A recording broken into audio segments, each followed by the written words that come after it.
Bobby Balev, welcome to the show. Glad to be here. So, Bobby, you are a entrepreneur, cryptocurrency entrepreneur based in Bulgaria. You have a split between running your own cryptocurrency fund.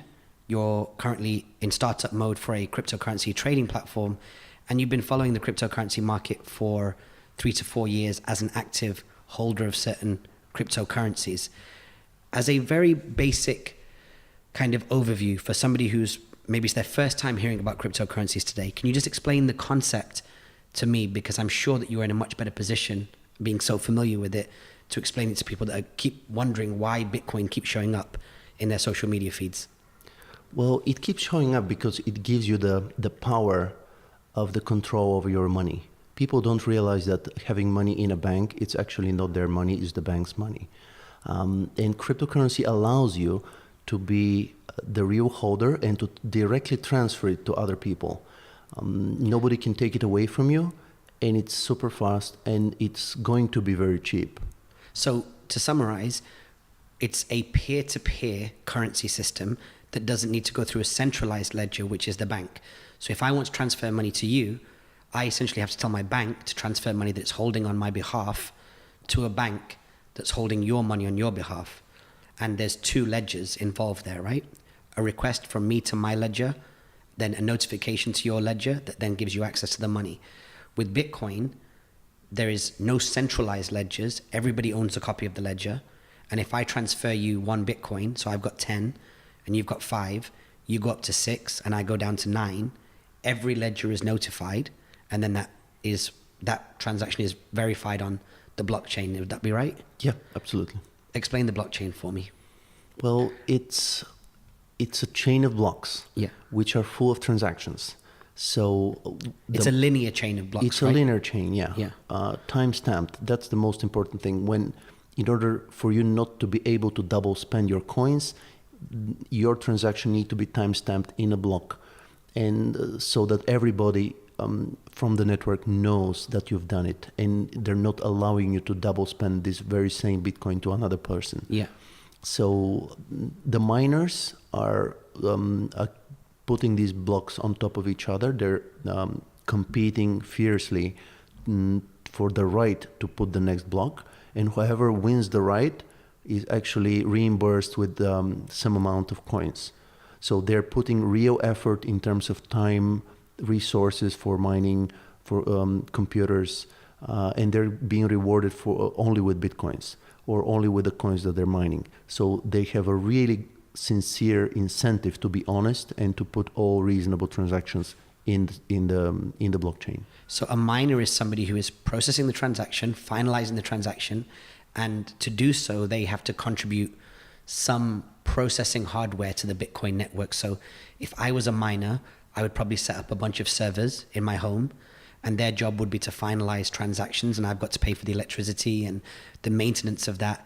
So if I put all that effort in, I get rewarded with Bitcoins from the Bitcoin network, right? So new value is created for the miner, and then the people that are doing the 2 Bitcoin transactions, their transaction goes through on the blockchain, which is a queue of transactions that are waiting to be finalized by these mining servers, correct? Yes, absolutely. So what people don't understand is that the Bitcoin network is rewarding the miners at an ever-decreasing pace. So at some point, there will be no more Bitcoins additional.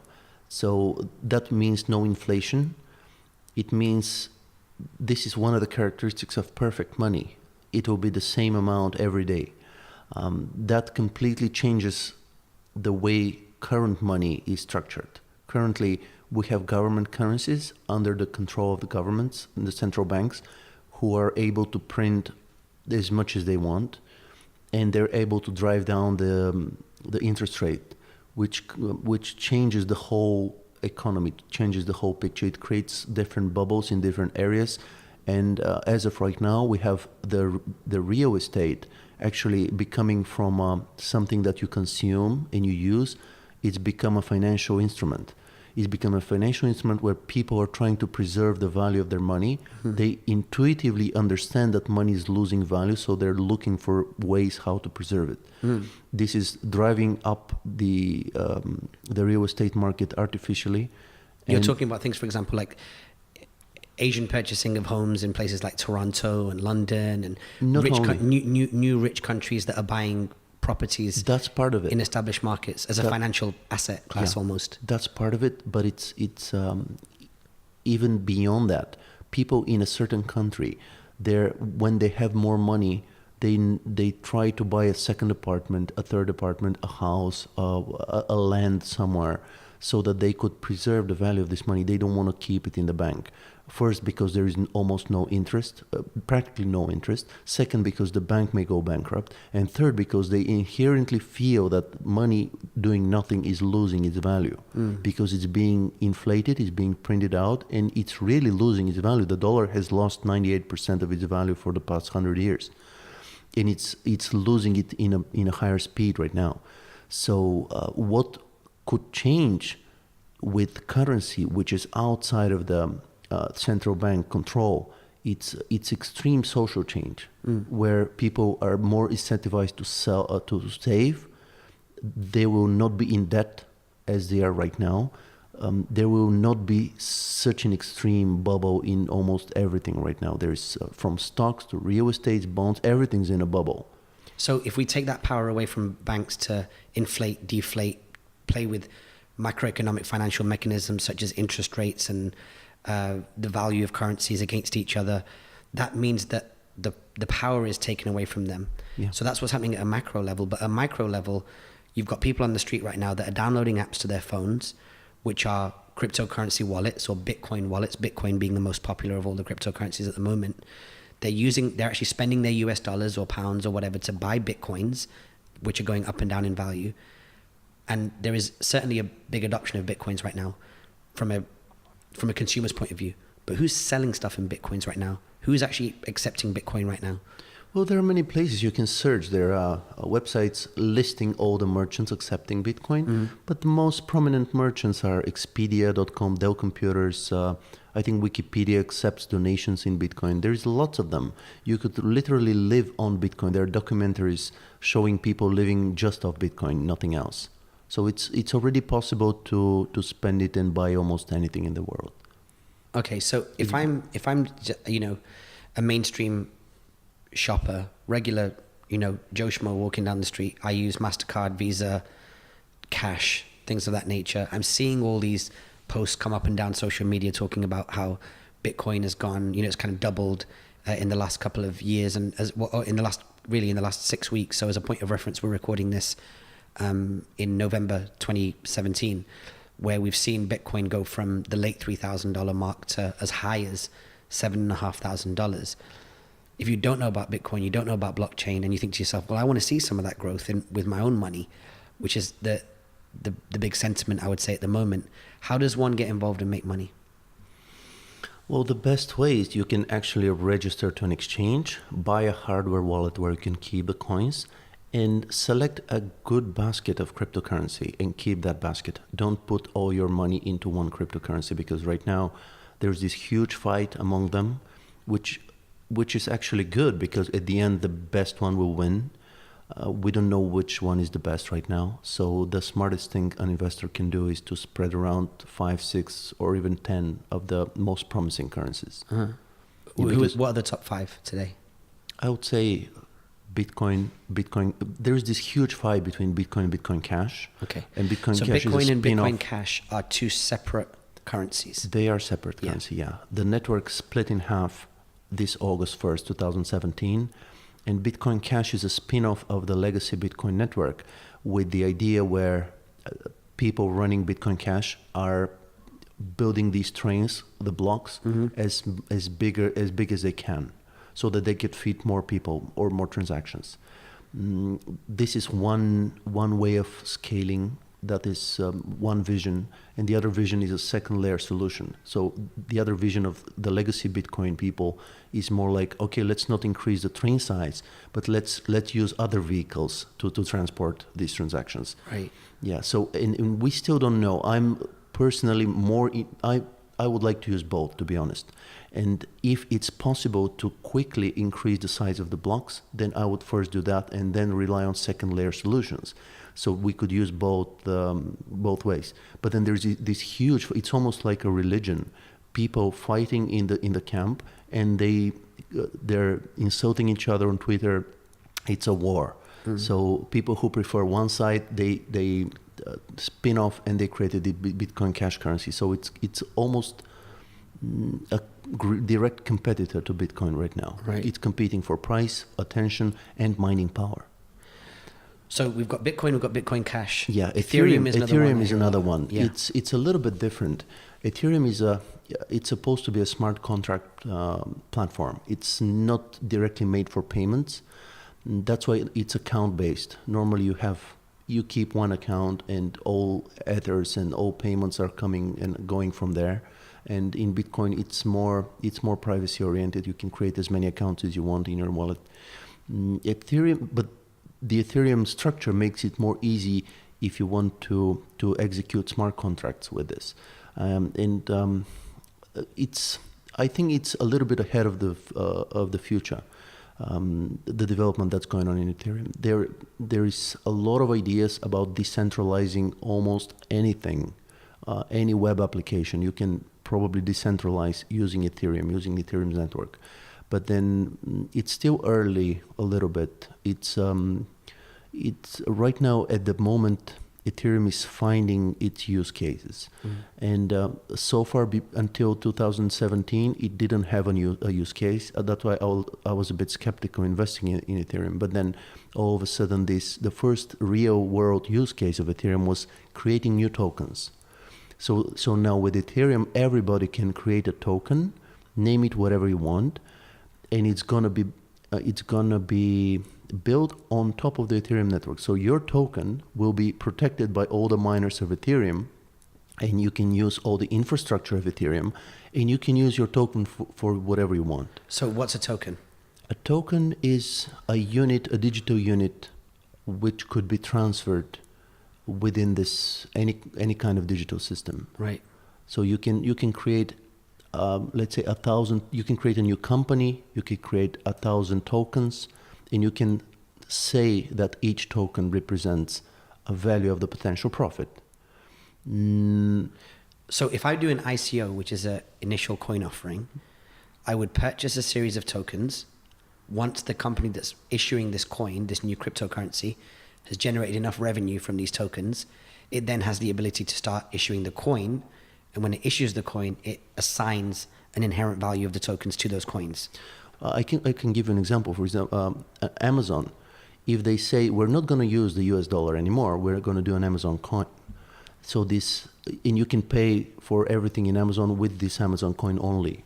So it will have certain value. It's not directly linked to the Amazon's profit, but at the same time, if they accept it for all their services, it does have value.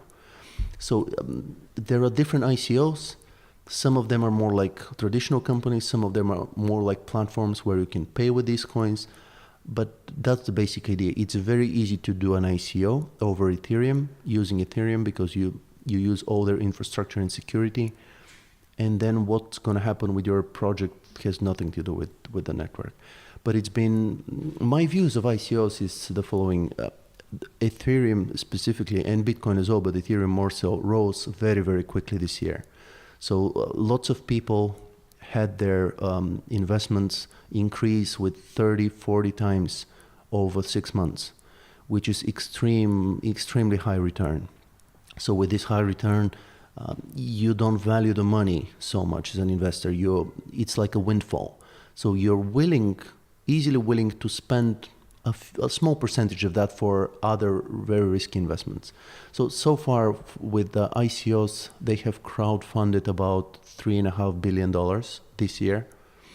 And that's less than 2% of the whole. It's actually about let's say 2% of the whole cryptocurrency market cap. Wow. But this is the most risky 2%. Sure. So it's normal that 2% go to a very risky project. So most ICOs are very, very risky. Probably 95% of them will fail. I personally don't invest in them. I'm more skeptical, more conservative as an investor. I try to see whether something has a real world use case, and only then I'm willing to put real money in it. Sure. Let's talk about a world where, as you said, there's a lot of infighting going on with the original kind of legacy Bitcoin Cash. Of course, there's going to be natural competition with other cryptocurrencies that are coming online. With all this kind of like free radical open market, infighting, which happens in the early stages of any paradigm shift or any evolution of any new technology or protocol, the private market will be looking at things like this, and Amazon, with its structure and policies and intelligent folks that are working there, might say, well, why don't we just launch our own cryptocurrency and take over the world with that? It seems to me like if Amazon was to commit to doing an ICO, it would get immediate mainstream attention. A lot of people would take speculative punts on it, chances on it, and it would be a threat to both Bitcoin Cash, and Zcash, and all the others.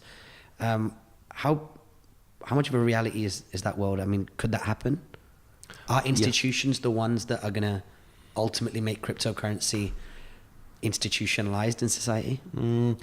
I don't believe so. I'll go back to your first question. If Amazon do make an ICO, they would probably get a lot of money. I'm not sure that they need this money though, because they actually have a lot anyways. And the fact nobody's, especially in the ICO field, nobody's telling you that success doesn't require so much money. And money is not a direct prerequisite. It's not causing success for sure. So it may very well end up with lots of money and no success at all. So there is no guarantee. It's way out of their comfort zone to build a cryptocurrency. It's completely different sphere. They could do it. They could try. Whether this will be the cryptocurrency of the world, whether it's going to win the race among all of them, I highly doubt that. But they're welcome to join. I'm sure that they will have a great contribution to the community. Look at what happened with the internet. There were lots of already well-established technological companies during the time of when internet was booming, and very, very few of them actually, if any, were able to create a killer internet product. Amazon, Google, Facebook, they're all new companies right now. So the thing with the bigger companies like Amazon is that it's very hard for them to innovate, and it's much easier to innovate when you're small. So the strategy is to buy the innovative smaller companies. So that's why I really doubt that they're going to go directly into creating cryptocurrency. But they will go around and enter the cryptocurrency market. It may be a little bit too early for them because, as I said, the Bitcoin network is already full. It's not made to scale yet. Ethereum is also having problems scaling. It's a bit too early for mainstream adoption. We are maybe 3 to 5 years away, but eventually they could help the market by creating something of value. They could create a hardware wallet where people could easily store and spend their coins. They could at least accept cryptocurrency in the Amazon market. That's going to happen at some point for sure. They could, by the time they are ready to enter, there could be other very good opportunities for them. So we'll see. It's a little bit too early, I think. Let's go super specific now. I know that there's a lot of people watching this in the hotel space and restaurant space, a place where transactions happen frequently on a regular basis and can also be for high value. If Bitcoin or cryptocurrencies become institutionalized and people carry around cash, Visa, MasterCard, and Bitcoin in their apps, how will that impact the hotel industry and the restaurant industry? Well, they're going to be indirectly impacted by it because it's not directly disrupting them and their model. It's just going to be another way of payment. But as I said, Expedia.com, one of the largest online booking websites in the world, is already accepting Bitcoin. So this gives them an advantage. Already cryptocurrency is $200 billion market cap. So if you accept it, you suddenly have access to all this money. All these people who have it can spend it with and buy your services. So this is a good competitive advantage for everybody in the space to actually to accept cryptocurrencies as payments. But then at the end of the day, I'm not sure that Visa, MasterCard, and Bitcoin will coexist for a long period of time because they're competing systems, and one is way better than the other. So it Which, makes to be clear, is which one? the cryptocurrency system. Right. It's early still, but at some point it'll be ready to go mainstream, and it will slowly eat up the market share of all payments. So today, if I can go into Expedia, let's say I choose a package, $1,000 package for a holiday, whatever that holiday may be, and I pay for it in Bitcoin. I have the option of paying for it in Bitcoin or $1,000 US. Mm-hmm. If I pay for it in Bitcoin, and then 2 days later, Bitcoin's value drops by 20%, that means that I got a really, really good deal, right? Because now my Bitcoins are more expensive. As a customer, yeah. So why would a customer want to do that? Why would they want to spend Bitcoin on it if they know that their Bitcoin would be worth maybe double or half the value 2 days later? Would they not want to hold back? Because then every customer is inherently riding the Forex market, like the exchange value market of Bitcoin. Well, that's true as of 2017, but the 2 years before that were not so turbulent. So you could pretty much expect what the price will be in a few days. So you could replenish your amounts of Bitcoins that you're spending. Sometimes it's just more convenient to spend Bitcoin. You could be more private if you spend it. There could be no chargeback. You don't need to give out your credit card information, which could be stolen. It's happening very, very often. It will also be a little bit cheaper for the merchant. Normally, Bitcoin processors are taking 1% or less than 1% of the transaction fee, and PayPal is taking minimum 3, up to 5 maybe. Credit cards are taking about 2-3%. So on a large scale, Bitcoin will be cheaper. There's still, it's still not very easy for consumer protection, but once it establishes itself as a payment channel, that will happen as well. Consumers will be protected if they don't get what they were promised. But this is like a second layer business that will be built on top of whatever coin is the most valuable and the mostly used. But wouldn't that be a third party then that launches that? It will be, yeah. And that's fine. Right now, if you think about it, the current system that we're working with, it has layer over layer over layer, and at the base of it, it was physical gold. And nobody knows that right now. There were this paper money that were built on top of physical gold, and the banking system and the cards, and then derivatives and all kind of financial instruments backed, and you can trace the origin all the way down to physical gold. At some point, they stopped the link between money and physical gold, so now the system is shaking because it has no roots, and eventually it's going to fall down, that's for sure. You just need the cryptocurrency as a base layer to be very simple and very robust, very trustworthy. Yeah. That's the most important, and it needs to be able to scale. So once you establish this technology, you could build all kind of services on top of it, but we're really not there yet. So right now we're at the early stage where you could, as an investor, it's more reasonable to be an investor than to be a person who is using Bitcoin for payments. And because the potential of the investment going up it's extremely high. You cannot compare it to anything else in the world, even at the peak of 2017 right now. What's your opinion on the way that the marketing community is doing in terms of communicating this phenomenon? Because the more I've studied this, the more I've realized that actually, I mean, let's not say myself, but there are marketing people within the cryptocurrency community. And I don't think that they've done necessarily a good job when it comes to explaining what cryptocurrency is.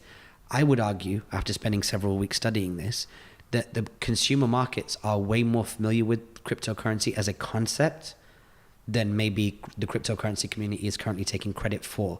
So for example, if you have a shopper's club card with points, or you collect air miles, any of these things, loyalty points on certain products, they are essentially cryptocurrencies. All right, they're not decentralized, they're not part of the blockchain, but they are things whereby I can say to you, okay, Bobby, if you come to my store and buy a sofa this weekend, I'll give you double loyalty points.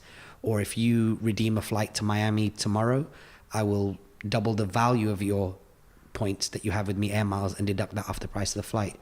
So in many ways, consumers are already working with encrypted currencies with their inherent values that are owned still by a central person. Is that a good gateway drug, do you think, for consumers to adopt cryptocurrencies? And is that a way that maybe the cryptocurrency community could communicate what it does better? Oh, it could be, but you have to understand, whenever there is no central party, there is nobody who is responsible for this marketing. So there's nobody who is getting paid to do it. True. It's all done pro bono. It's all done because of the idealism and the willingness to help. And it's still very, very technical. Due to this decentralized nature, it's still not very user-friendly. It's like Netflix versus the BitTorrent. It's almost the same. Netflix is a centralized company, very user-friendly, very beautiful. It suggests the right movies just for you. But you have to pay a small amount of money to use it. And then it's also centralized. BitTorrent, it's Wild West. You could get a virus. You need to download some software. It's much more difficult. Lots of people don't even bother doing it. So it's the same with cryptocurrency. It's the Wild West. It's way more difficult still for the average consumer to use it, but that's going to change at some point. There is a need for this decentralization because any other form of private money in the world has been stopped by governments around the world. Yeah. It's been completely demolished. So if we look at dude, that is such a good example, like talking about BitTorrent and Netflix, because it also reminds me of, I was involved in the early days of building websites, like mid-90s, late 90s, not as a hands-on technical guy, but, someone who was paying other people to do it. And I remember when they were explaining to me things like FTP, to upload files onto a server, which can then be used, that content can be used in the environment of a website, right? And hypertext transfer protocol. And nowadays, if you go into things like Squarespace or WordPress.com, the last thing you think about is FTP. It's just like upload your image here, drop it there. So what you're saying is the reason why cryptocurrency is going to do well is because we're still in the FTP BitTorrent era of cryptocurrency. Absolutely correct. And if you look at those innovation cycles, that bell curve, we're so early in it that you can almost not guarantee, but you can take a super intelligent guess here that in 5 to 7 years, the marketing community will get a little bit more sophisticated internally within cryptocurrency in terms of explaining to consumers what it does. The adoption will go up. The inherent dollar value will go up. And so that's a really good, strong case for cryptocurrency in terms of its long-term success. Yeah. What's the counter argument? If I ask you to be devil's advocate to your own kind of positivity towards cryptocurrency, what are some of the biggest challenges you face when people say, I don't know about cryptocurrency? Well, it's a good question. It's very hard to find any, especially if you have a long enough time frame. That's the reason when I read a couple of articles when I really wanted to go deeper into Bitcoin in 2013. And then when I really understood how the system's working and what it's possible with it, I couldn't sleep for 2 days because I could not find anything that can stop it. I normally find holes in every system that I see, but here I couldn't find anything. Of course, when you go deeper, there are some things which could actually slower the adoption rate, but honestly, within a few decades time frame, I don't see anything that could stop this. Right. The biggest problems right now are potentially a coordinated governmental ban in the biggest part of the world, in most of the world. That could happen theoretically. It already happened in China, but it could be just a temporary stop, which will slow down adoption. It's not going to completely stop it. But maybe not for Bitcoin, because Bitcoin started out on the dark web, didn't it? It started out on the parallel web. So even if it did get pushed back into the underground, it would surely, versus other technologies, know how to navigate its way back to mainstream adoption, especially with the kind of press that it's had in the last few months. Yeah. Well, it's not used only in the dark web, but there are lots of people who would use it for this kind of purposes, and they will continue using it for this kind of purposes, and it's going to get more popular for that.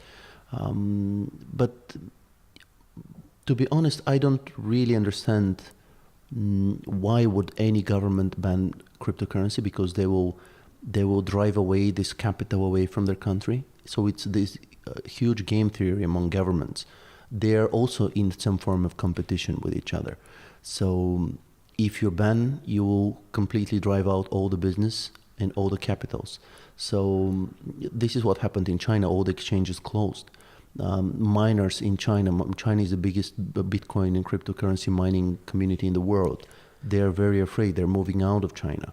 Production of mining chips are also there. Everybody is afraid. At the same time, Japan is welcoming this business. Who do you think will be the winner at the end if this is a global trend which cannot be stopped? So I don't believe that the long-term sustained government ban is a real issue, even though it may be in the short term. Another problem that lots of people are afraid of is potential use of quantum computers to break the cryptography used in cryptocurrency. But then if that happens, cryptocurrency will be the smallest problem that we have. All the internet security will be broken. Sure, yeah. Yeah, all the online banking, government secrets, documents, military problems, it'll be a huge problem. So I really don't believe that's going to happen. And if it happens, there will be a way to overcome that at some point. As cryptocurrency becomes more mainstream, there are all sorts of services that are hitting the market now, right? Some are to invest in mining, cloud mining. So I can go onto a website that tells me that they are responsible for mining X amount of Bitcoin worldwide. If I give them a certain amount of dollars, I can almost timeshare, like Airbnb, that mining service for a period of time. Whilst I have that mining service, there is a yield being made on that mining. So if I'm contributing $18 to $16 worth of net cost in mining, they make money. And if it generates $20 worth of value, there's an inherent profit on top, and I can share some of that profit. What are your thoughts on investing in mining platforms via the web, for example, like Genesis Mining? And what are your thoughts on the increase in multi-level marketing, like MLM schemes that are starting to offer, incentives to people to join these mining things? Is mining a good place for me to put my dollars in the short term? I would say that I wouldn't recommend mining to people who cannot do it themselves. It's a highly technical thing to do, and it's not necessarily more profitable than holding the coins themselves. So I would definitely advise people to make a basket of cryptocurrency, hold it on themselves, and then that would be most likely more profitable than mining. Yeah, mining is you could see it as just a business, neutral business. You can do it even without believing in the future of cryptocurrency. It could be profitable for the day. So whatever you mine, you sell for dollars, you cover your costs, and you have a profit. So lots of people do that. You should be extra careful to select the right services for this cloud mining, because because it's complicated. There's a lot of Ponzi schemes, a lot of websites who will go bankrupt. They will claim to be hacked, or they will be really hacked, and lots of people will lose their money. This has happened many times in Bitcoin already, in this sphere. Even a few days ago, there was this huge problem with one of the wallets, Ethereum wallets. People lost like $150 million. This is normal because it's still early in the game, and it's quite risky. So the potential profits, if you just hold currencies, are so good that you don't need to experiment in adding additional risk on top of that by buying cloud mining or whatever. Also there are many new MLM or Ponzi schemes. There's this OneCoin, which is extremely popular all over the world, and they're not a real cryptocurrency. They claim they are, but they never did any real cryptocurrency. They're called OneCoin. Yeah, they're called OneCoin. It's even popular in Dubai here. I know people who have invested some money there, and they're promoting it as if they're going to be the next big thing. And people who don't really understand, they're just putting some of their money. I mean, not a lot of money. People are putting 500 euro, 100,000, a few thousand euro. But then they're so good at marketing that they collect hundreds of thousands of customers all over the world. Right. So you should be very, very, that's a red light always. If somebody is pitching you a cryptocurrency that you should invest in. You should really understand what is the other party's stake from the whole thing. Yeah. So, overall, I would definitely advise people to at least consider twice investing in mining. If I've got $5,000 right now, where should I put my $5,000? In Bitcoin and so on. Well, Bitcoin and Bitcoin Cash, you should hold both of them for sure. So should we split it up, 1,000 on each? It depends. Maybe compare the market cap toward. It depends on the moment. It's been a very turbulent weekend right now. Bitcoin Cash rose from $6,000 to over $2,000, from $600 to over $2,000 for 2 days. So it's very risky right now. So I would say buy Bitcoin, Bitcoin Cash, Monero, buy a bit of Litecoin, Ethereum, Dash. That's about 6 cryptocurrencies, I think. Right, Bobby, what else is there that we need to know before we wrap up? Well, the most important, we're in the early days of the technological development. If you want to make money, you have to be very cautious. I think everybody who is able to bear the risk should put a portion of their money into cryptocurrency, because there could be 10, 20, even 50 times returns on that. Do it wisely. Don't believe on every proposal that you hear over the internet. Try to be the owner of your own coins, to be able to manage them, and be patient, because this technology will definitely grow and it will definitely spread all over the world. It's going to take time. It's not ready yet, but that's how the money is made. If you're patient and you're early on, then there is this, you're being rewarded for supporting something which is being developed. Perfect. Where can people get in contact with you if they need to get in contact with you? Well, I'm on Twitter almost every day, Bobby Belev, at BBELEV. That's probably the best way. Fantastic. Bobby, thanks for coming on the show.